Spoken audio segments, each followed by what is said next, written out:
Okay, that was my bad. I went to pause him speaking and actually just hit the video for some reason. One too many things going on at one, thinking about something to say. Anyhow, we're backing it up just a hair as we're going through this and looking at it. And when we were seeing this video, it said in Hebrew, Tiamat and things came out to be Tanit. And we know Tanit is hooked up to Leviathan, of course, the Levites and who those were, and so what that meant to them, and a people that held this belief.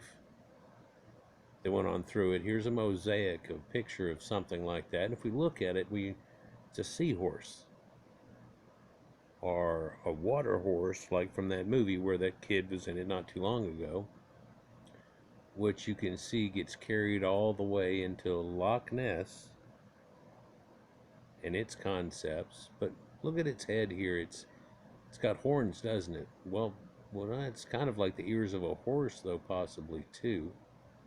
It's got a mouth, and that looks like a horse, but conspicuously it looks more like a crocodile. And so you get these conglomerations of what a monster could be, and maybe what people equated things to in ancient times in these same areas. Pretty much a validation, but how long had people had an idea that there was something huge in the sea that people didn't know about? Oh, that probably goes back to before Homo itself, I mean, if we think about it.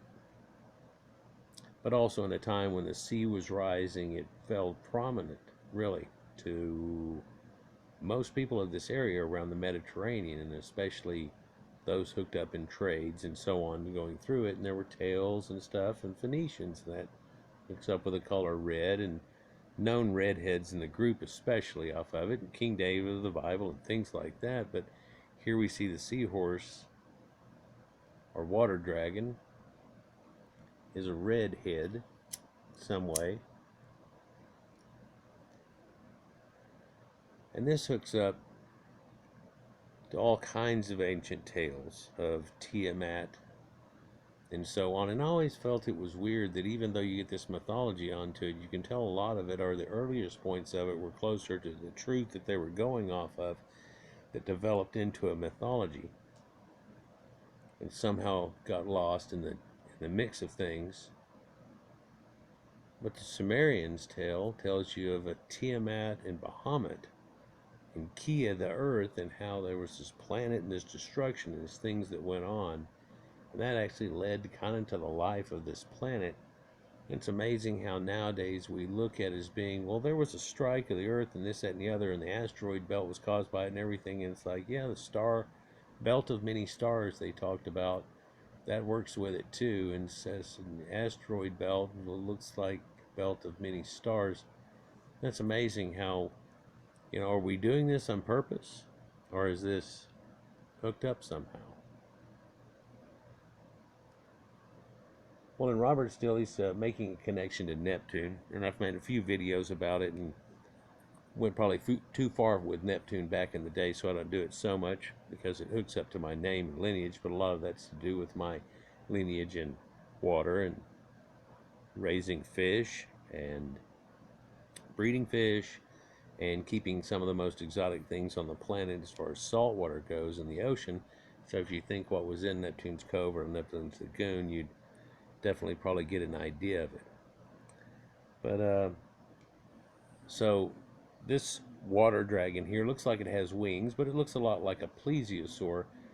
But we were hooked up to Merovingians and the tales that may go with Brown and everything to do with the Da Vinci Code and stuff on there. And we're going to talk about some reality that goes along with that and how it hooks up here to it.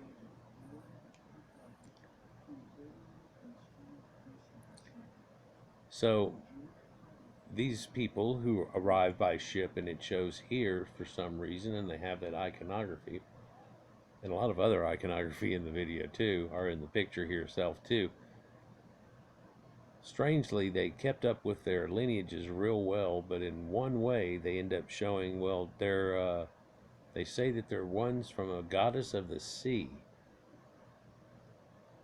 that is the Bestia Neptunus. And so is there a female counterpart in this situation? Well, there always was, and then one of them got killed, and it was this thing, and da-da-da.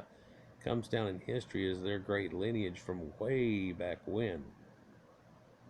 But there can always be a new queen, and there's another lineage and more queens that go on from it. And you look at the iconography around on here, and maybe you don't notice it, but there's a sickle right there. Yep. And the horns and arrowheads and cattle over here in the corner that they've got. A circle wreath held by the hand. And that's very much like the circle wreath passed before the ancient Sumerians. And the same wreath ended up encompassing the king's names of ancient Egypt. So let's get into this a little bit and let him go and tell you what he's found in this more modern age than we usually get into in our studies that are in here. But it connects to the Holy Bible. Despite the carefully listed genealogies of his time, the heritage of Meravios was strangely obscured in the monastic annals. Although the rightful son of Clodion, he was nonetheless said by historians Priscus to have been sired by an arcane sea creature, the Bisti Neptunus.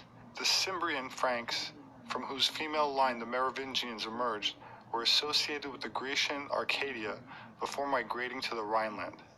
As we have seen, they call themselves the Numage.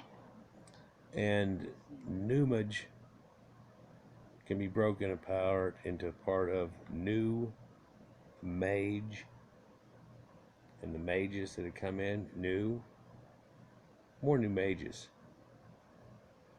But there were people of the new covenant, he'll tell you. It somehow hooks up to the Essenes of Qumran and how they were once known by that same ideal. People of the new covenant, just as the Essenes of Qumran had once been known. It was Arcadian legacy that was responsible for the mysterious sea beast, the Bisti Neptunus, as symbolically defined in the Merovingian ancestry. The relevant sea lord was King Pallas, a god of old Arcadia. The immortal sea lord was said to be ever incarnate in the dynasty of ancient kings, whose symbol was a fish, as was the traditional symbol of Jesus. This sea creature represents Neptune, the god of the sea in mythology, who is said to have founded Atlantis, which is the pagan version of the pre-flood civilization which God judged in Genesis, and it describes the intermarriage of mankind with the sons of gods. Quote, and it came... And so now we're going to go off into a biblical situation and the flavor and weirdness that they give you in there, but I want to point out a few points that there were these people that were known as the sons of God. And there are other people there too, but that they noticed that they were fair. So some of the connotations that you try to give to the situation can't be given totally, but that's not necessarily all of the tale. Here it is, quoting from the Bible. It came to pass, when men began to multiply on the face of the earth, and daughters were born unto them, that the sons of God saw the daughters of men, and that they were fair, and they took them wives of all which they chose. And the Lord said, my spirit shall not always strive with man, for that he also is flesh, yet his days shall be 120 years. There were giants in the earth in those days, and also after that, when the sons of God came in unto the daughters of men. Now, there's a lot just right there thrown into it. But after he talked about the women who were being fair and they chose of them as they wished, this is again like a dragon where he comes in and wanting cattle at first, and then he starts wanting virgins and things of that nature. So one can understand maybe how things got twisted into that ideal that we talk of today that really was a thing of ancient times, but that wasn't ancient at all compared to what we usually look at. But it says, my spirit will not always strive with man, for that he is also his flesh. Man, the word also there means a whole lot, and people don't catch into it. But they're telling you that God himself perishes in this point here. But his spirit lives on, but it shall not always strive with men. For it even tells you in the Bible there that whenever she eats the fruit and gives some to Adam and everything, they're to become as gods of this earth. So a lot of people say, you know, the aliens, they were here and they left. And some people have taken an idea and said, back where Cro-Magnon and everything, they interbred with a few of those and they left, and they had already developed space stuff like we have now, and they left. And they said they might come back, and so we've got this thing on there, and I can't find enough connecteds to make any of that work and that Scythian things. But you can take it in a heavenly concept and get the same thing out of it. Oh, God of this world. Well, the God of this world wasn't from this world. He created it, so he's an alien to begin with in the first place. But then he talks about how there are giants in the earth in those days, and also after that, when the sons of God came to the daughters of men and they bare children into them. And people have said, oh, well, this is a double focusing where they say it over again, and they're telling you these people came down and they choose, and these fallen angels, sons of God, and then they turn around and became giants in the earth in those days. And some people say, yeah, well, a giant of industry, a giant of, it finishes off, bore children to them and became mighty men, which are of old, men of well renown.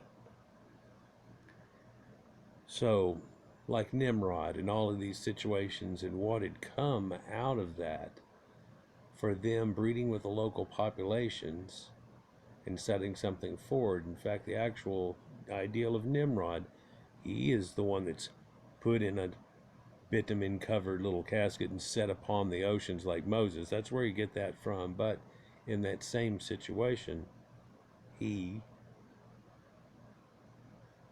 is said to have been from a half breed of the nobility and a slave girl, so not the one that's to be chosen and therefore cast aside. And here we go with the story again and again and again. He tells you his days will be 120 years, and man, it's just hellish lucky if somebody lives 120 years, no matter what. If you figure out how many moons that is, you get up to Methuselah ages, and that's what I've always considered to be the exaggeration of ages for when they had a lunar calendar. Let's just continue here. And they bare children to them.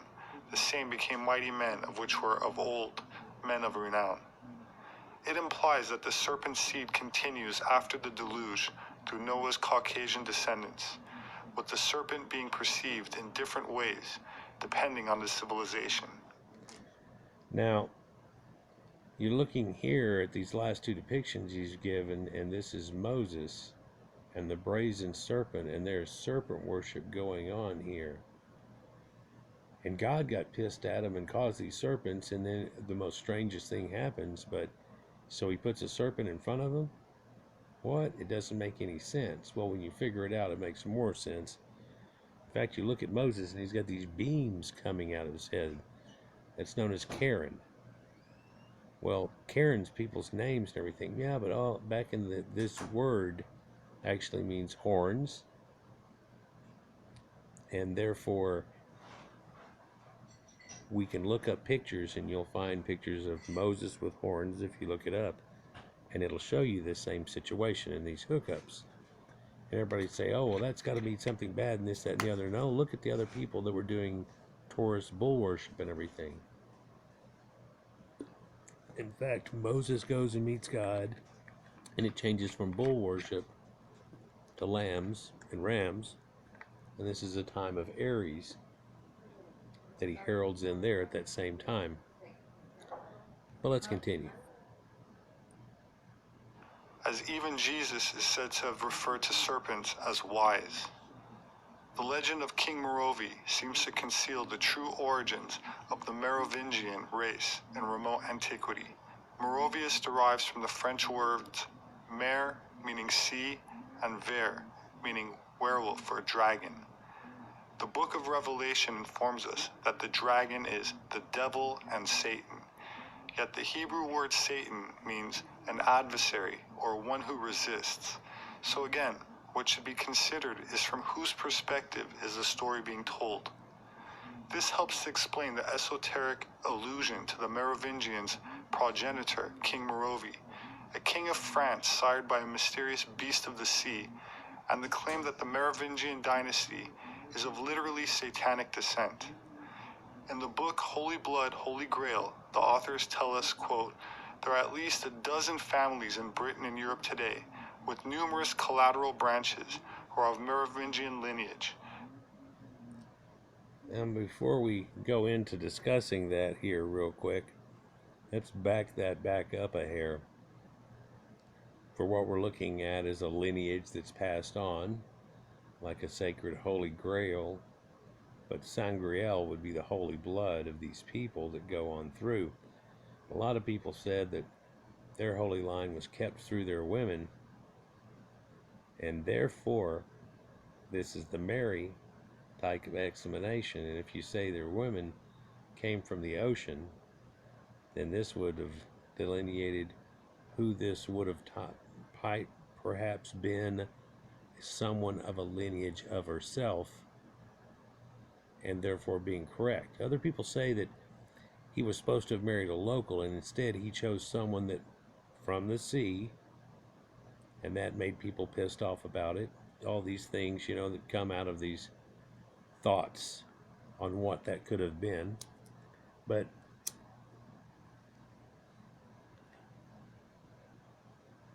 apparently, genetically wise, it ended up being the same people, and that's another telling thing from these people. But let's look at what he's saying about local, more modern times, and these names you might recognize. These include the House of Habsburg, Lorraine, Planter, Luxembourg, Montesquieu, and various others. According to the pre-war documents, the Sinclair family in Britain is also allied to the bloodline, as are various branches of the Stuarts. In many of its documents, the scion asserts that the new king, in accordance with the Merovingian tradition, would rule but not govern. In other words, he would be a priest king who functions primarily in a ritual and symbolic capacity, and the actual business of governing would be handled by someone else, conceivably by the Priory de Sion. So now we see that there's a figurehead in a situation while other things are going on, and you can see that in a modern day of looking at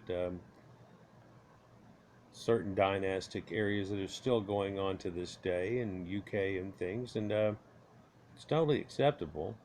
We have a family as a figurehead and things that are making a symbol of stuff, and yet there's a whole ruling governance idea.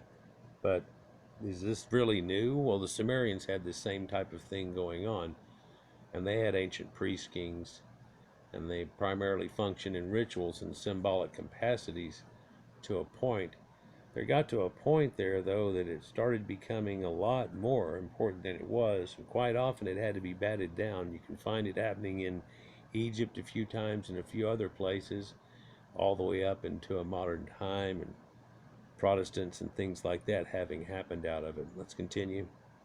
After the Merovingian dynasty was deposed by the Roman Church in 800 AD, their bloodline was preserved by the imperial and royal dragon court, which conspired to regain control of the Holy Roman Empire through infiltration of church and state.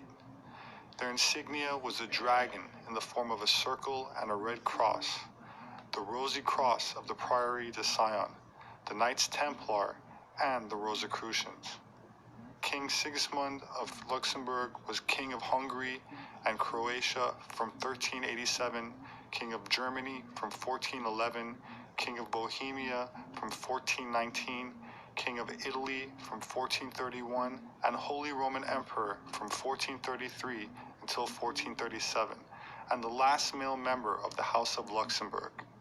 When he reconstituted the imperial and royal dragon court in 1408, called the Societas Draconis, it was based upon the ancient bloodline tradition he had inherited from his presumed Egyptian and Scythian ancestors through the royal house of Vir of Anjou. So here we have a royal dragon family line that's passed on, and they are recognizing it still. And we found that a lot of people are recognizing that they had in elder times already recognized that they had come from there, and some, in fact, it looked like they never forgot. Other people made a mythology out of it, and it seemed to have taken it within a layer of mystery and myth and fairies and all these type of things, and it takes thousands of years for people to pick it back apart. And only until we really get modern genetics and things going on and then show exactly what happened, and then they go, oh, fairies. Isn't that weird? Dragons. So when I tell you it was this Dungeons and Dragons things and it was surrounding me all along, and maybe you can understand. And so this world serpent that's all along is wrapped around and so on has had me since a very young age. Let's just continue.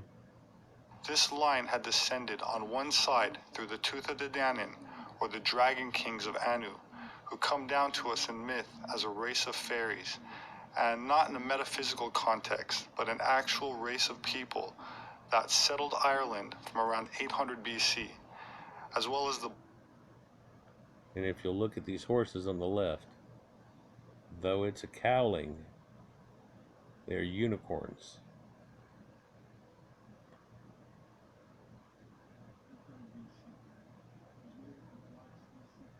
Black Sea Scythian princes from around modern Ukraine, which I covered in my last video and identified as synonymous with the Aryans, and the Egyptian dragon dynasty of Sobek, who's the crocodile god portrayed as a crocodile-headed man with the headdress of feathers and a sun disk, known as Sukos in Greek, associated with pharaonic power, fertility, present in the ancient Egyptian pantheon from the Old Kingdom through the Roman period.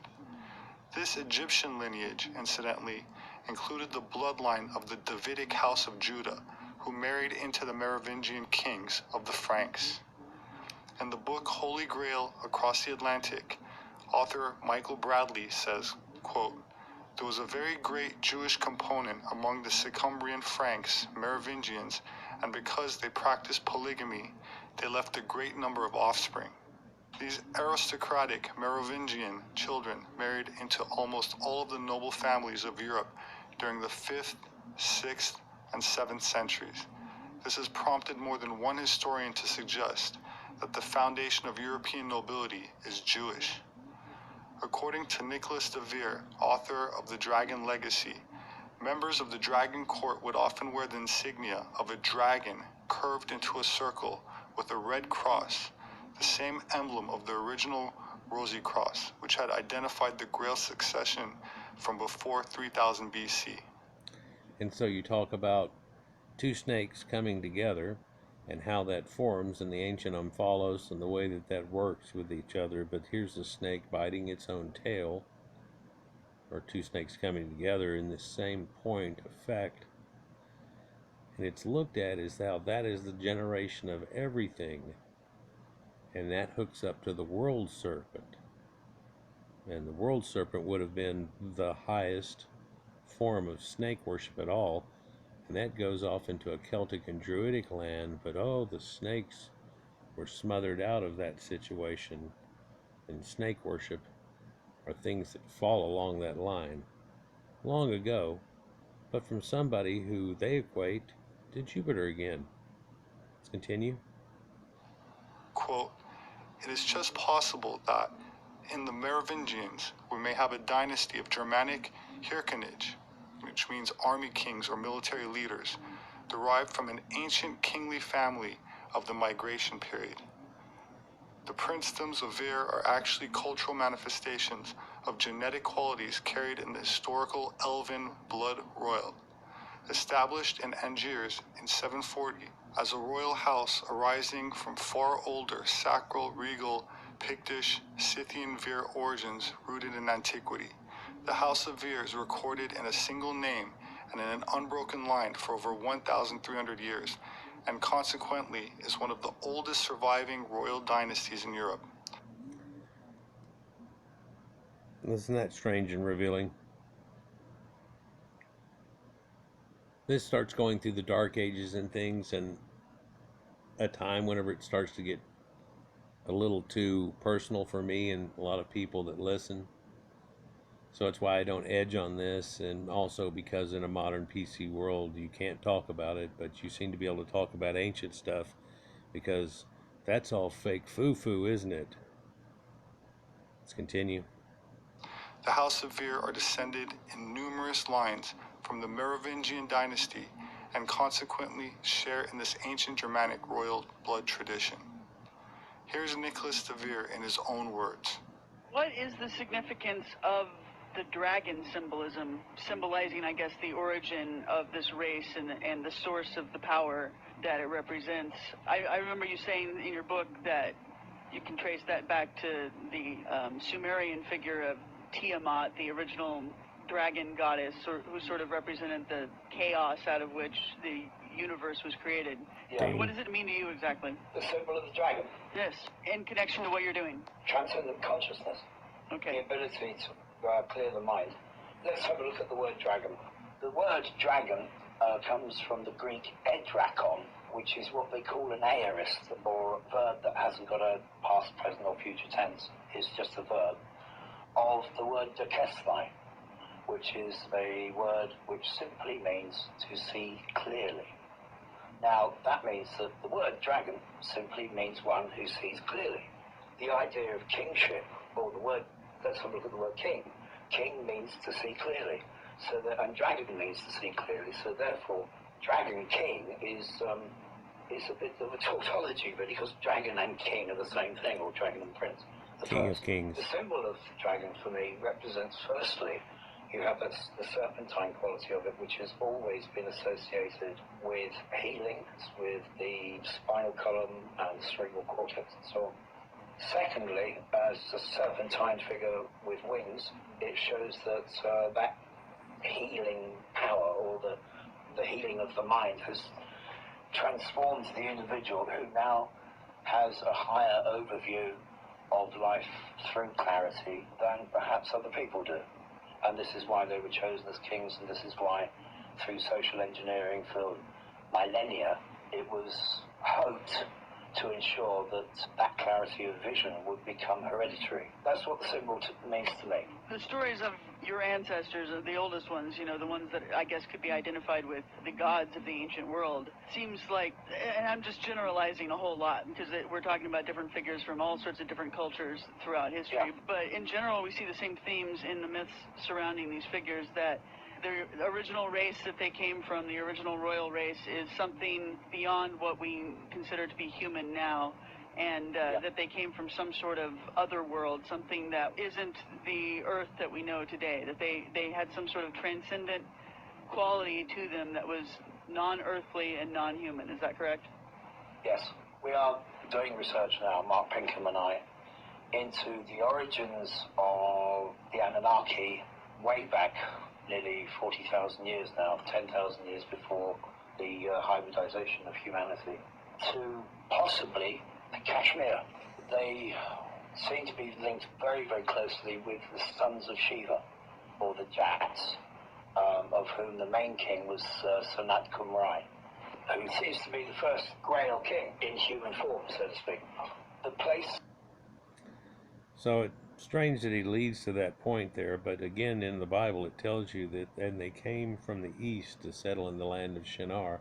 And again I ask you for the first time, or for the second time now, in a few videos that I've done, how far from the east are we talking about?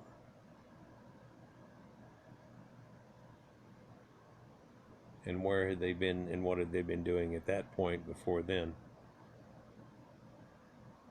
That Shiva came to Earth, which is very much like the falling to Earth of Lucifer, was in what they now call Shangri-La.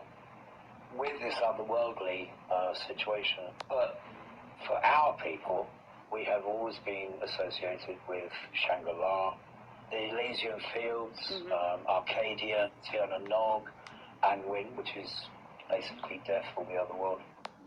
The Principality of Wales features a red dragon, and we know the British royal family is of Germanic origins. We also see the dragon on the flag of the Qing dynasty, the first national flag of China, as well as the flag of Moscow in the Russian Federation, which shows St. George stabbing a dragon with a golden lance. So you think a lot of this died off long, long ago, and oh, this was old, but it carried all the way through from this point.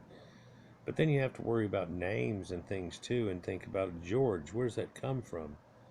Gorge, Gorg. Where does that come from? Well, Gorgons, Medusa, and the Medes, and things that went before. But wait again, Georgian, the Georgian people. And my grandparents grew up in Georgia and stuff. My parents, whenever they were younger and stuff. But that's not the Georgia we're talking about.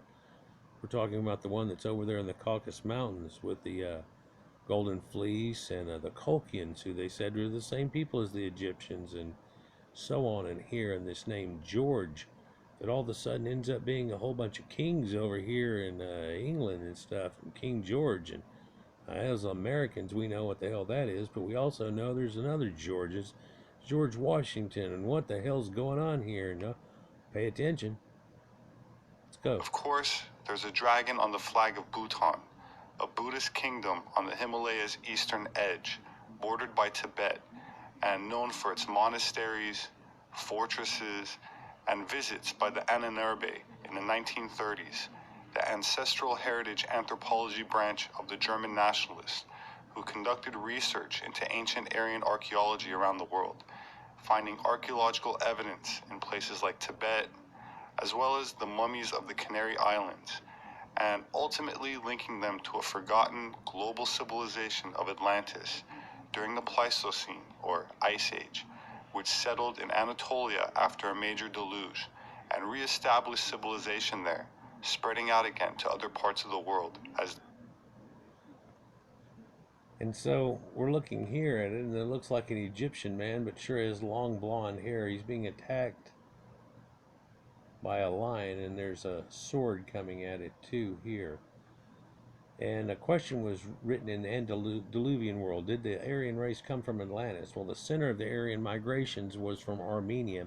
Here too is high Mount Ararat, where it is said the ark rested, identified with the flood regions, represented with the usual transfer Atlantis legend, Atlantean people to a high mountain to their new home. The Greeks, who are Aryans, trace their descent from people who were destroyed by the flood, as did other races that were clearly Aryan. So it carries through, and from the Middle East, and you wouldn't believe how many people have lineage that connects up to Egyptians and ancient Egyptians and the Middle Easterns and the Sumerians and these people known as Scythians that came into the area here. People that we know of as Germans and stuff today, and then ancient myths of elves and so on. Their nobility. That said, it is these Aryan tribes that went by many names, including Scythians, that migrated into Europe in several waves, becoming the Druids, and intermarrying with the royal families and becoming sovereigns, the royal dragon bloodline. The House of Dracul, or Dracula, which means dragon, and that Prince Charles claims direct lineage, descended from Attila the Hun, and was established in Central Europe by the sons of Genghis Khan. So the Druid kings were descended from Scythian royalty and later became the Merovingian dynasty, which eventually converted to Christianity. Even after their conversion to Christianity, the Merovingian rulers, like the patriarchs of the Old Testament, were polygamous, particularly with their own bloodline. And so you can see there was a reason for that go forth and prosper situation that they were talking about in the Bible again also. In this strange depiction here, you can see him pointing out in a gesture to speak, but he's talking about the sun gods and ancient compass that goes along with it, and different gods that hook up to these ancient Sumerians they're talking about, but if you look on his chest piece, there's a very, very early form of that same cross we all know so well from the Templars and people of that time. This ancient use of polygamy in a royal family and occult sex magic is very ancient, as the Scythian line also stretches back into ancient Egypt and ancient Mesopotamia, as this same bloodline was not only that of the pharaohs, but also the Anunnaki, which means those of royal blood, or the serpent seed, or princely noble seed. Which brings us to Robert the Bruce, who was far more than an early Scottish king, but was high-born Merovingian, priest-king of the Celtic Church, liberator of Scotland from England, sovereign Grand Master of the Order of the Knights Templar, and founder of the Order of the Rosy Cross. According to Prince Michael Stuart, author of The Forgotten Monarchy of Scotland, quote, in 1307, under the auspices of Robert the Bruce and the excommunicated clergy, the order was restructured into a church with a hierarchy quite independent of Rome. The Templar Church had abbots, priests, and even bishops. The knights began to train the army of Robert the Bruce in the hit-and-run tactics of warfare established in the Crusades. The Roman Church may have betrayed the Templars, but in Scotland they found something far more trustworthy and tangible, a sacred royal house and a priest-king of the Celtic Church succession. The King of Scots was installed as a hereditary sovereign Grand Master, and from that time, whichever descending king held that office, he was to be known as Saint Germain. A new order was then formed, called the Elder Brothers of the Rosy Cross, and several of the Rosy Cross Knights then sailed to France for a meeting with Pope John XXII at Avignon. Many historians have presumed, therefore, that the Knights Templar must have disbanded in Scotland, but this was not the case. It was simply that Bruce had contrived the secret order to become even more secretive. Indeed, the Order of the Knights of the Rosy Cross had been established by Bruce for Templars who had been valiant at Bannockburn, and this was a very successful cover. So, this lineage goes on through quite a few different people also, for this is just one form of it in itself. And when we look at these ancient depictions of people bringing about and these eagles and things and people that look somewhat like angels, you can see a carried succession too. Let's continue. The Merovingian dynasty still maintains its legitimacy and, according to members of the organization, will one day openly assert the divine right of their nobility to rule the world as an angelic race of demigods, whose ancestors, they claim, were the fallen angels. So, that's very telling at the very end of it too, for it makes quite a few connections again. So I don't know if you've seen Robert's site, but you need to go check it out, definitely. For this does nothing more than verifies many of the things that I've been showing you for the last couple of years and adds something to it. And also carries it on further into a more modern time, in a modern time where I don't like to go to because I know what connects to that afterwards. And what happens. It's a great place we end up in. But it's a long and hard road. Like, share, and subscribe, and enjoy, guys. We'll get on to another one. Check out Robert's site. Check out his books, too. It's got a few different ones there. Some might be very interesting to you. Peace.